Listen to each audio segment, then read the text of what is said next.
Party Paderu నియోజకవర్గం ఇన్ఛార్జిగా మరి ఈరోజు మేము చాలా ఆనందంగా ఉన్నాం. విషయం ఏంటంటే 5 సంవత్సరాల వైసీపీ విముక్త ఆంధ్రప్రదేశ్లో భాగంగా రాష్ట్ర ప్రజలంతా ఎన్నో కష్టాలకి మరి 5 సంవత్సరాలు చూసిన పరిస్థితి మనమంతా చూసాం.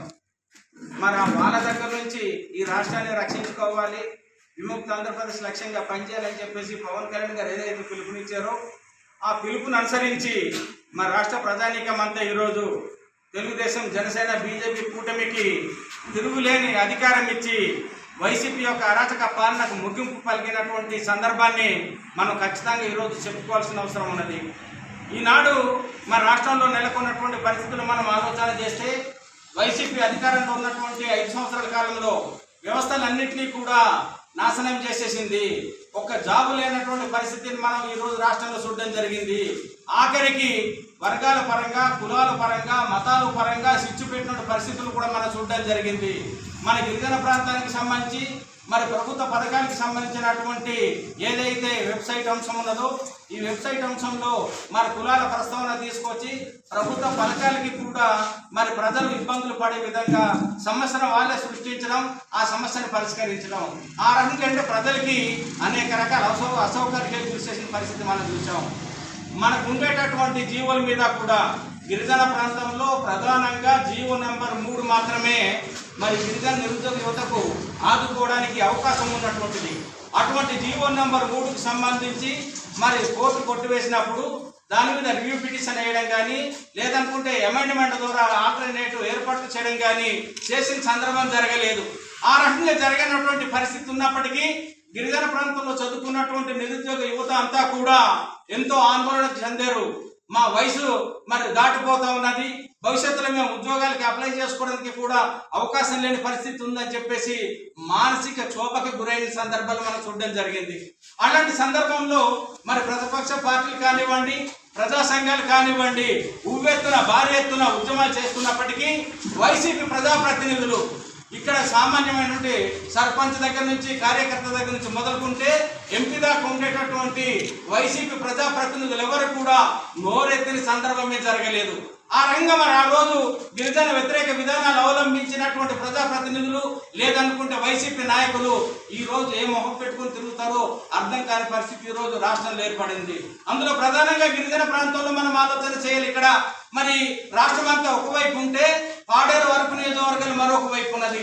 ఈ పాడేరు అరకు నియోజకవర్గంలో ఉండే ప్రజలంతా కూడా మరి వైసీపీ నాయకుల తాలూగా మాయమాటలకి మరి లోనయ్యారో తెలియదు, లేదనుకుంటే వాలంటీర్ల తాలుగా మాయమాటలకి మరి వాళ్ళు భయపడ్డారో తెలియదు, లేకపోతే తనకుండే మంచితనమో బలహీనతో లేదనుకుంటే అమాయకత్వమో తెలియదు. కానీ అరకు పాడేరు నియోజకవర్గాల్లో ఈనాడు వైసీపీ అభ్యర్థులు గెలిపించడం జరిగింది.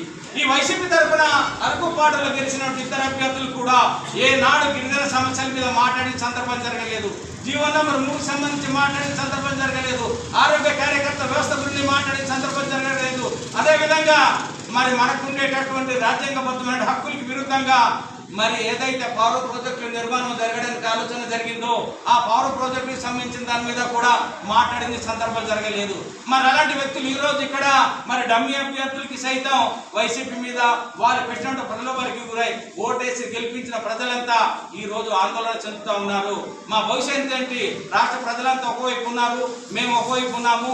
మేము ఓటేసి వైసీపీ నిరోధకులకి మేము ప్రోత్సహించాము. ఇక్కడ మన అభివృద్ధి నిరోధకులైనటువంటి వైసీపీ నాయకుల వల్ల మా భవిష్యత్తు ఏంటని చెప్పేసి నిరోధకులుగా ఉండేటటువంటి పరిస్థితి తీసుకురాకండి.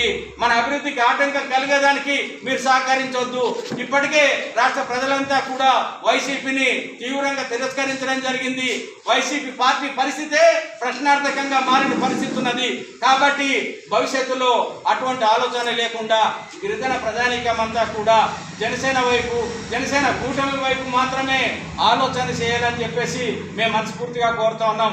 ఈనాడు మేము గిరిజన ప్రాంతంలో ఉండేటటువంటి ఏజెన్సీ 11 మండలాలు పాడేరు డివిజన్కి సంబంధించి 11 మండలాల నుండి కూడా వైసీపీలో గెలిచినటువంటి ఎంపీపీలు కానివ్వండి, జడ్పీటీసీలు కానివ్వండి, ఎంపీటీసీలు, సర్పంచులు, అనేక మంది ముఖ్య నాయకులు నాతో టచ్లో ఉన్నారు. అన్న, మేమంతా కూడా మీతో కలిసి ప్రయాణం చేస్తాము, తెలుసో తెలియకో మేము కొన్ని తప్పులు చేసాము, తెలుసో తెలియకో అభివృద్ధి నిరోధకులతో మేము ప్రయాణం చేసాము, తెలుసో తెలియకో అరాచక పాలనకు మేమంతా కూడా మద్దతు ఇచ్చాము.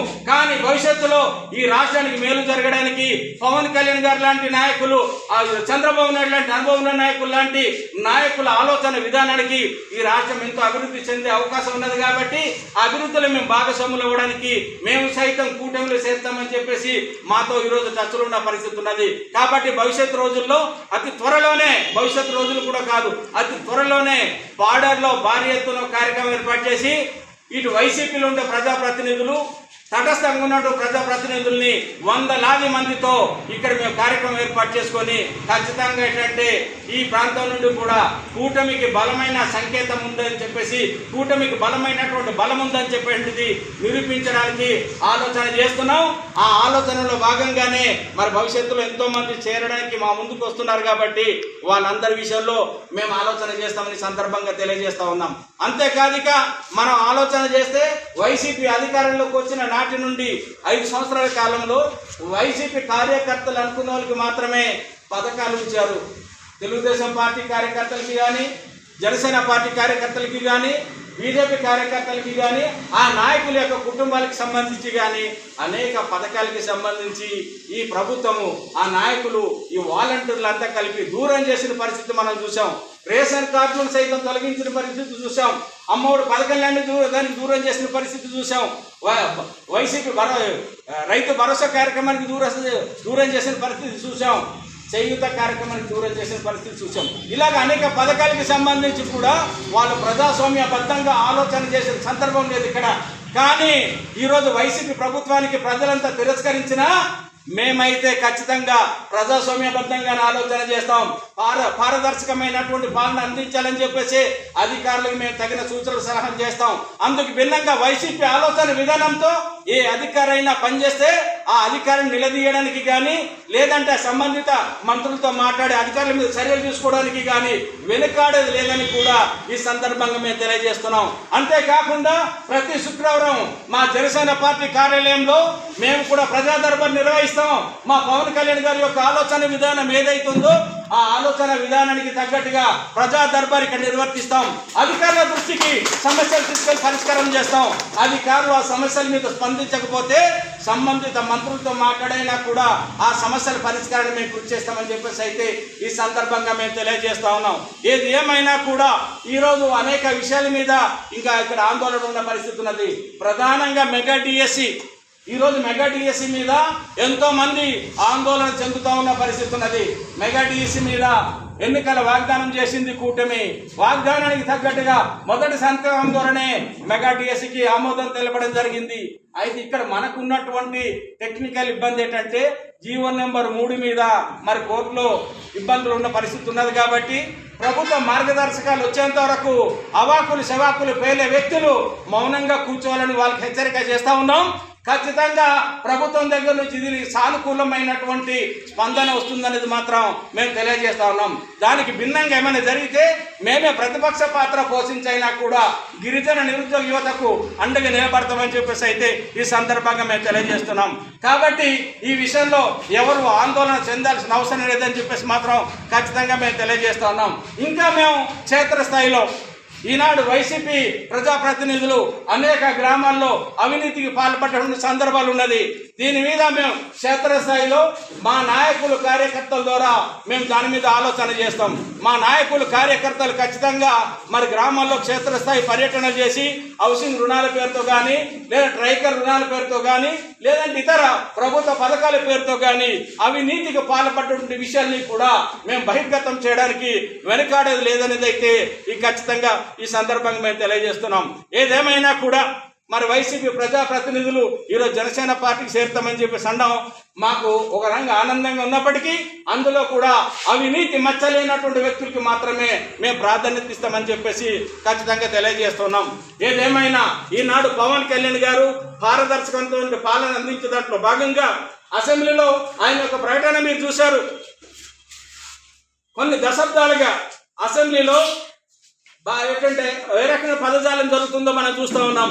ఫ్యాక్షన్ పదజాలం మనం చూస్తూ ఉన్నాం, రౌడీజం చూస్తున్నాం, దౌర్జన్యాలు మనం చూస్తున్నాం, ప్రజాస్వామ్య విలువలకు విరుద్ధంగా మాట్లాడుతున్న పరిస్థితులు మనం చూస్తూ ఉన్నాం.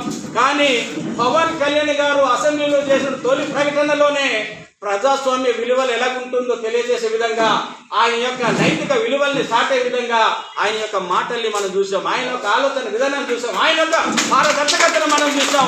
కాబట్టి ప్రజాస్వామ్య విలువలకి ఆరహంగా గౌరవించాలని చెప్పేసి అయితే మేము మనస్ఫూర్తిగా కోరుతా ఉన్నాం. కాబట్టి చంద్రబాబు నాయుడు గారి తాలూకా అనుభవం, పవన్ కళ్యాణ్ గారి తాలూగా నీతివంతమైన ఆలోచన విధానాలు ఈనాడు ఈ రాష్ట్రానికి ఎంతో మేలు చేస్తుందని అయితే మేము ఖచ్చితంగా కోరుతున్నాం. ఏది ఏమైనా గిరిజన ప్రాంతాల నుండి ప్రజలందరికీ కూడా మేలు జరగాలి, అందుకు ప్రజాస్వామ్యబద్ధంగా వ్యవస్థల్ని కాపాడుకోగలగాలి, నిరుద్యోగ యువత యొక్క ఆలోచన విధానాల్ని మేము ఖచ్చితంగా అమలు చేయడానికి కృషి చేస్తామని చెప్పి తెలియజేస్తా ఉన్నాం. ఇది కాకుండా ఇంకొక విషయం మనం ప్రధానంగా ఆలోచించాలి. గడిచిన 5 సంవత్సరాల కాలంలో ఆరోగ్య కార్యకర్తలు సంక్షేమ హాస్టల్స్లో ఉండేటువంటి పరిస్థితి ఉండేది. ఈ సంక్షేమ హాస్టల్స్లో ఆరోగ్య కార్యకర్తలు ఉంటే